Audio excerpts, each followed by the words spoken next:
I'm Julie. And I'm Des. And we're the Gals. Real life, real talk from real women. So grab your coffee and let's chat. Hey, everybody, and welcome to the Gals Podcast. Yes, I'm ready for another great chat. We are ready Julie. for a chat. With our water this time. I know. It's in the evening. Yeah, we usually do these in the morning, but now it's evening So and I feel we've hydrating. We've gone back and now we're just watering it up. We're hydrating, yes. Deeply hydrating. We're taking a break from the virus to talk about another topic that permeates our lives every day. So all day. If you want more on the virus, go to Facebook. But right now on the Gals Podcast. We just I think we thought we should talk about it, but in the end, we both are over it.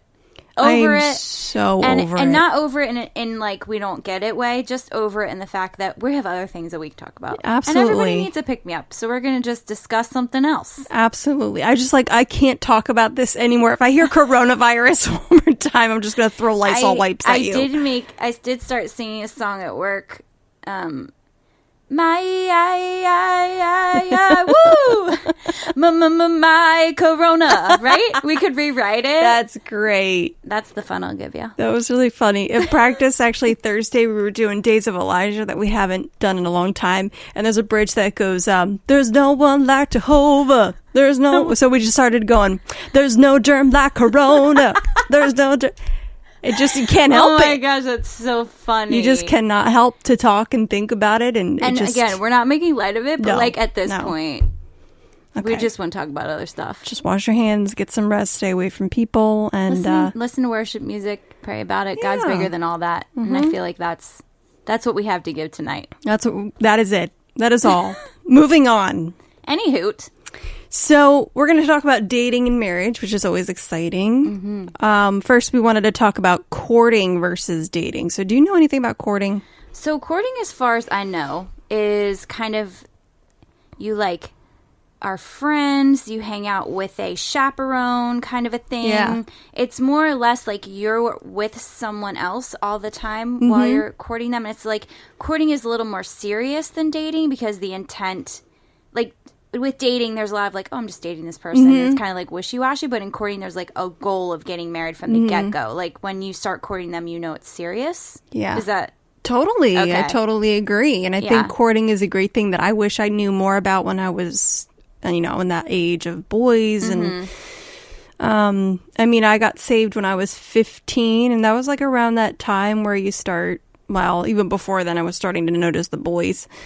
But I really wish someone had sat me down and said that, dating is serious and we think of dating as being physical. And unfortunately, at a young age, a lot of girls and guys are going there now and going all the way. And I'm glad we could talk about that on the Gals Podcast because I think we need to talk about those things.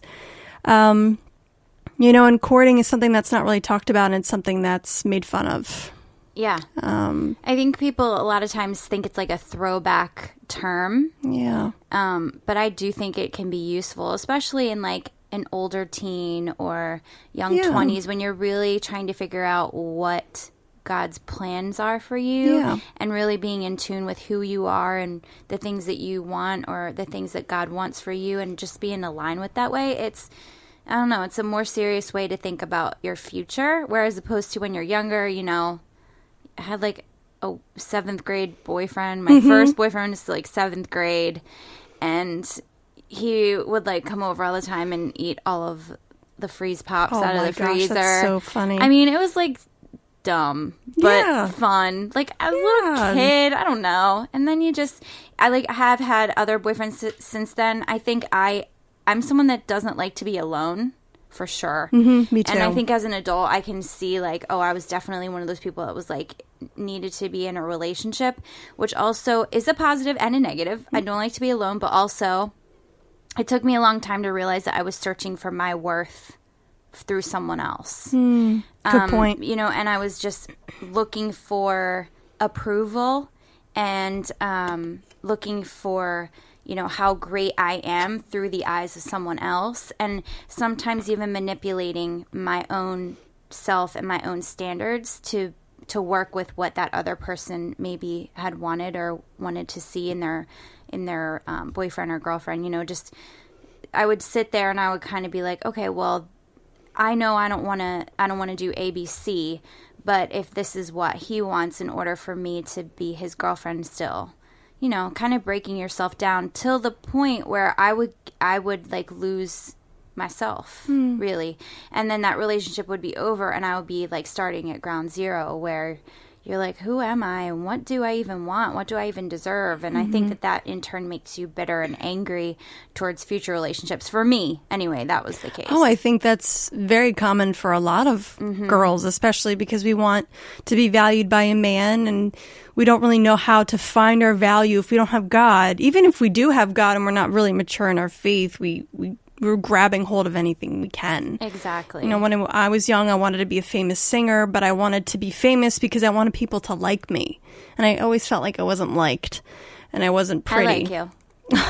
I like you too. I like you. I also think you're I don't pretty. like me. Thank you. You're welcome.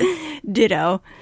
So it was always either men or it was singing, you know, give me attention. And I think when I grew in my relationship with God, I realized it was a problem. And I didn't know it was a problem until I knew the Lord. So I think courting is a great way to find, you know, a husband or a wife. Like you said, it's with the intent of getting married. I don't know if we had spoken about that before the podcast or on the podcast. So that is what courting is. Yes.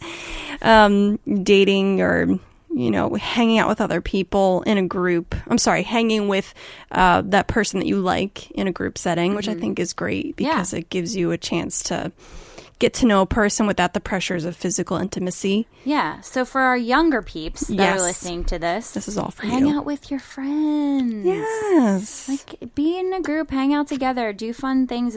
There's so many things you can do as a group.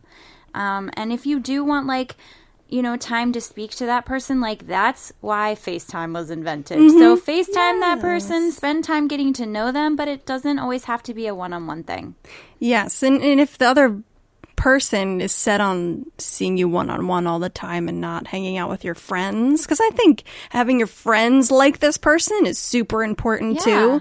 Like I remember when Steve and I started dating, like all his friends loved me and it was like I was part of this culture, the Steve culture, and I loved him and he loved me and his friends loved me and it was just so right. So we're going to get into that, like how you know the person is the one.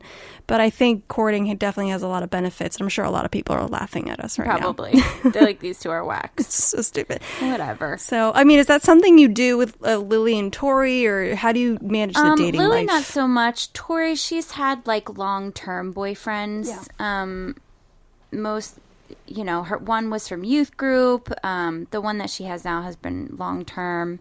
You know, her growing up was a little bit different, as you've heard on our podcast before. So I feel like her decisions have been a little bit different. But Lily's kind of introverted, and, you know, I think it just hasn't been anything I need to be kind of in her face about. Yeah. Do you talk to them about their love lives? I mean, they don't really have, I mean, Tori has a love life, I guess. But, like, you know, Lily doesn't really have a love life. I mean, I'm sure she's interested in people, but there has never been a point where there's like something I kind of need to discuss about. But she knows kind of the values that we instill in them as far as relationships and what God wants for them. Those are things that we do talk about, but when it comes time to kind of really go over that, we will. Yeah, why not? Nothing's off the table. And I don't think that anything should really be off the table when it comes to your kids. Like, allow them to talk to you about anything. Exactly. Like sex it may not or whatever be the you need. Most fun thing that you want to have a terrible. conversation It's awful. about.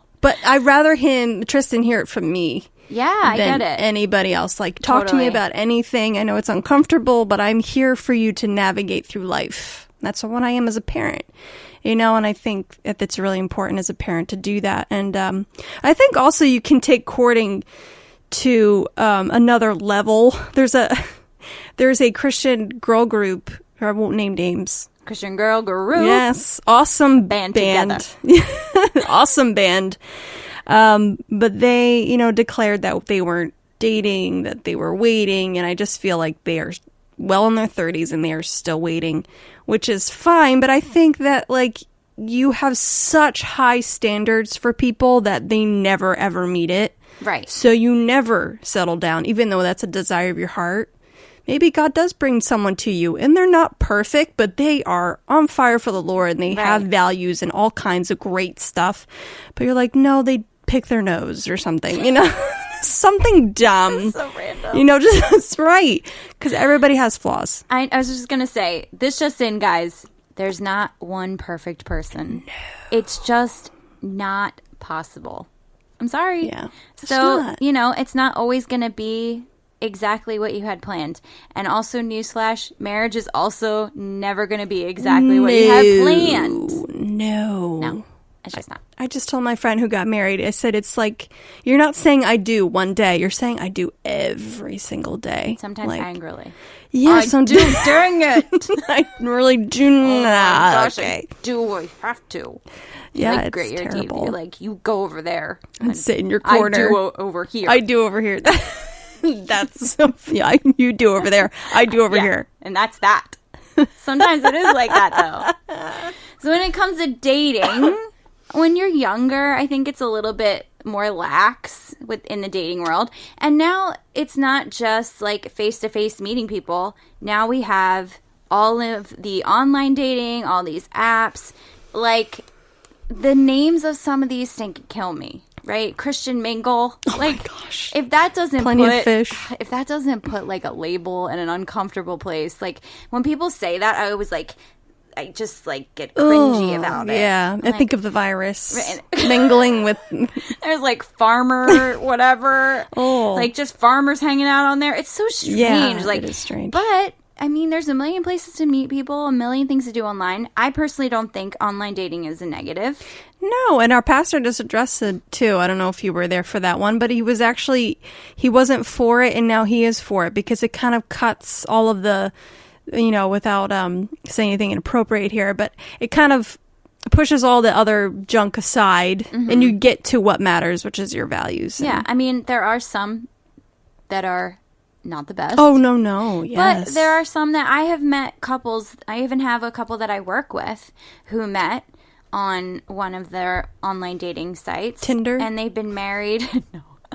And they've been married for like 4 years, and they're trying to have a baby, and like it's just they have a cool story, and it's not always negative. Yeah, it's not. Yeah. I know many people. I actually know a couple who found each other on Tinder. See? And that's shocking to me. I'm not gonna lie to you. Oh, it was so shocking. And my friend, put up some pictures, and she's a beautiful girl, and just managed to find this guy who is we just love him, and he's a great provider and a Christian, and it's just like, yes, that's awesome. You just never know. Just make your checklist, ladies. Yes, definitely and do that if you're listening. Make your checklist of things that you would really want to see in your partner, as far as what God would want for your partner. Really make those lists and keep them close to you, and have standards that that God wants for you. And when you're dating these people or you're meeting these people, really go back and think about those things, and if this person is somebody that you really should pursue or not. Absolutely. And think about your why. Like, why are you doing this? Like, do you want to please the Lord? Do you want to value yourself and know that you have worth? Knowing why you're putting those standards, I think, is super important, not just to look like a religious nut, but someone who just genuinely loves the Lord and wants his blessing on your life, I think, is super important, because that person that you marry, that's for the long haul. And you want that person to be your partner in life and carry the same values, and especially when it comes to children. Right. And support you, too. I mean, just to have someone that really supports you. As I have anxiety and depression, my days are not always great. Mm-hmm. And to have someone who, like, Brock is very good about it. He never invades the space, and he's very respectful if I need space, or he never calls me crazy or anything like that. And I think that it sounds small, but for somebody that has dealt with someone looking at them in a negative way, when that's something this is how I'm made. It doesn't own me, but it's a part of me. Sure. And so as someone that you would be with kind of says negative things or attacks those things and makes them bigger than what you already think that they are, like, that's not someone that you